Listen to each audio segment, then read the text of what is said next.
This is a video about the real number system. Real number systems are a lot easier to work with when we work with Venn diagrams. The real number system basically is a grouping of every single type of number there is. If you have a bunch of numbers in mind and you can start to group them into certain things. First of all numbers are real. We will eventually learn that there are non-real numbers called imaginary numbers eventually in your math journey through high school, but this year, no. But all the numbers we deal with in the 8th grade are real. Then we break them up into two different categories, rational and irrational. Rational are all numbers that are the nice numbers. All numbers, it includes every kind of number that you can think of that is normal, like a whole number, 4. That includes 0. It includes negative numbers. It includes decimals, like that. It includes negative decimals, like that. It includes repeating decimals, so 1.3 repeating.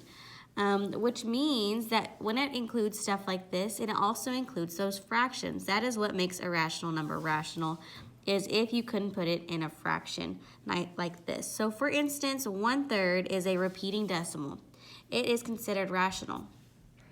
However, pi, which is a number like 3.14159 and so on, so many other numbers, that is considered irrational because it has no limit. It has nothing. The decimal just keeps going on forever and ever. I like to call them the crazy numbers. So the decimal has to go on forever and ever, and it cannot repeat. So I'm going to write that down. Decimal goes on forever with no pattern.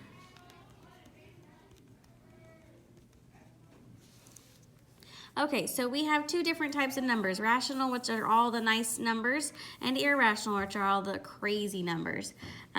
Then we move on to a smaller subgroup inside of rational numbers. So rational numbers encompasses so many different types of numbers that we want to break it down back into smaller little categories. So we get to integers, which are like numbers on a number line. It is the negative numbers, 0, and positive numbers, and so on and so on. Okay, it could go as high as it want to, but you would notice it does not have any more decimals, no more fractions in any of this category integers. So we took all the fractions and decimals and left them in this top category for rational numbers. So we have integers now. We know that these are integers. They fall on a number line. That's what number lines usually look like. And then we move into whole numbers. Now, whole numbers is just another subgroup that they wanted us to know about. And it is all the numbers starting with 0. So if you want something to remember, whole numbers has a 0 inside or an O inside of it and makes it look like zeros. The only difference from natural numbers is just 1, 2, 3, 4, and so on.